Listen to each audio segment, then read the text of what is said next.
Fala pessoal, sejam muito bem-vindos a mais uma das nossas análises. Hoje a gente vai mergulhar num texto bem antigo, mas com uma lente, digamos, um pouco diferente.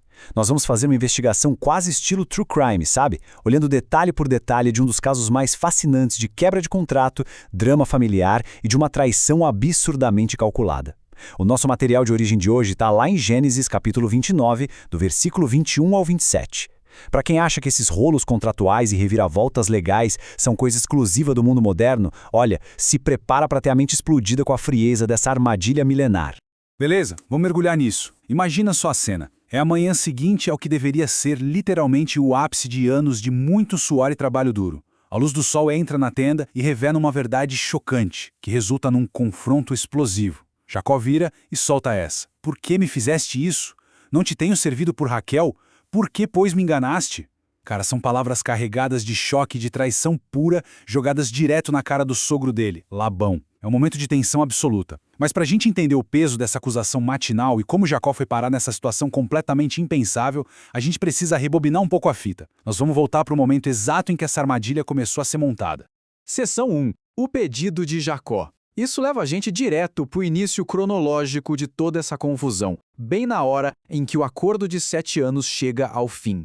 Dá uma olhada em como Jacó é direto nesse pedido do versículo 21. Ele vai reto no Labão e fala: dá-me minha mulher, porque meus dias são cumpridos. Sem rodeios, sem hesitação. Do ponto de vista da nossa investigação, essa formulação é absolutamente crucial. Essa frasezinha, meus dias são cumpridos, não é só um comentário jogado ao vento sobre a passagem do tempo, tá? É uma declaração legal. O Jacó está afirmando com todas as letras que um acordo prévio que tinha um prazo super específico foi total e estritamente cumprido por parte dele. Ele suou a camisa, ele pagou a dívida e agora ele está lá, exigindo que a outra metade do contrato verbal seja executada. Seção 2. A noite do banquete. É aqui que a parada começa a ficar genialmente sombria, porque o que parece uma grande celebração é, na verdade, uma emboscada perfeita. Vamos destrinchar os elementos dessa noite, porque olha, a execução do Labão é impecável. Primeiro, ele cria a distração perfeita. Ele junta todos os homens do lugar e dá um banquete. Uma festa pública cria toda uma cortina de fumaça de normalidade, né? Muita comida, muita bebida, o que, convenhamos, abaixa a guarda de qualquer um. Aí vem a logística da troca.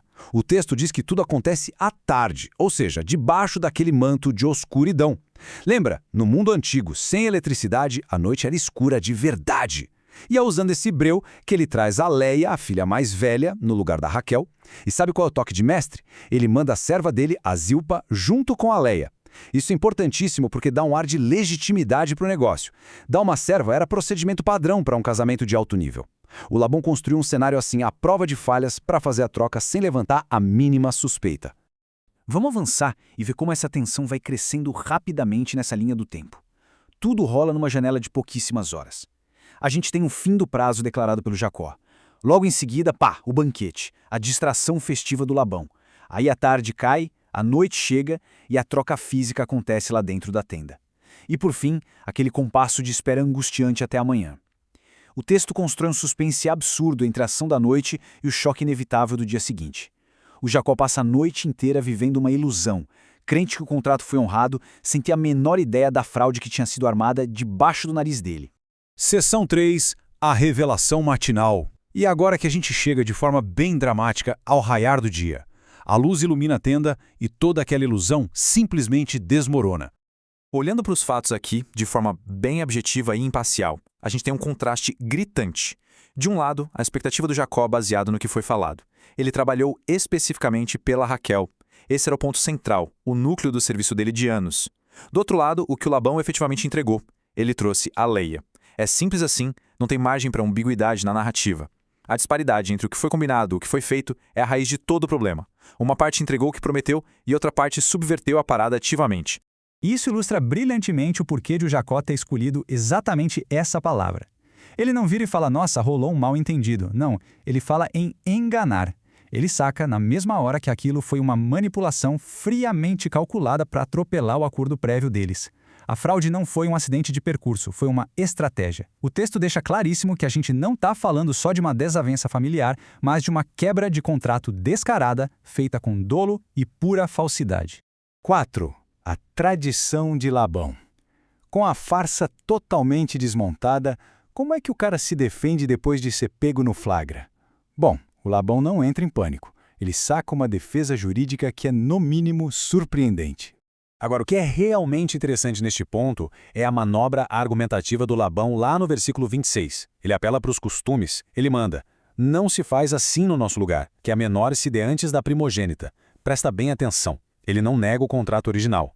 Ele não nega que trocou as filhas. O que ele faz é invocar uma regra cultural não escrita, uma lei local, do nosso lugar, para justificar o que ele fez.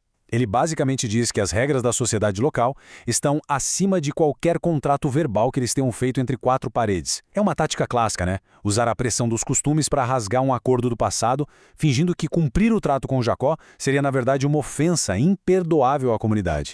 Seção 5. O novo acordo. O Labão, então, oferece uma saída para o impasse, mas, prestando bem atenção, a gente vê que é só mais uma armadilha, legal e terrível. Vamos desempacotar essa lógica que é, ao mesmo tempo, genial e cruel na contraproposta do versículo 27. Passo 1. Cumpre a semana desta. Ele exige que o Jacó engula o orgulho e honre a semana de núpcias com a Leia. Passo 2. Então te daremos também a outra. Ele joga a isca de novo, garantindo o prêmio original, que era a Raquel. Mas aí vem o passo 3, a facada final. Pelo serviço que ainda outros 7 anos servires comigo. O Labão oferece uma satisfação imediata. O Jacó não vai precisar esperar mais 7 anos inteiros para casar com a Raquel, mas ao mesmo tempo ele acorrenta o cara num compromisso de longo prazo. Isso força uma obediência imediata e ainda garante para o Labão um funcionário quase vitalício. É uma negociação totalmente coercitiva em que o Jacó fica sem saída, sem poder de barganha nenhum. Então, o ponto crucial aqui é este número, 7, mais 7 anos. A penalidade por não conhecer os tais costumes locais, ou, sendo bem mais realista, o preço da manipulação arquitetada pelo Labão é super quantificável e devastadora. São mais 7 anos inteiros de suor e trabalho pesado arrancados do Jacó por causa de uma única noite de engano muito bem executada. O peso absurdo desse número mostra o sucesso total da estratégia do Labão, que simplesmente dobrou o patrimônio de mão de obra dele, usando a própria cultura como escudo e, claro, como arma. O que deixa a gente com um pensamento bem provocador para encerrar a análise desse material incrível. Diante de todas essas evidências forenses e contratuais do texto, fica aquela pulga atrás da orelha. A tradição cultural do Labão era mesmo uma defesa legal genuína, baseada na ética da época, ou foi só uma desculpa super conveniente, guardadinha na manga para o momento exato, só para garantir mais 7 anos de trabalho de graça? A fonte original antiga não solta um veredito sobre a moralidade da coisa, mas expõe de um jeito brilhante como a cultura pode ser torcida para reescrever as regras do jogo e literalmente esmagar contratos.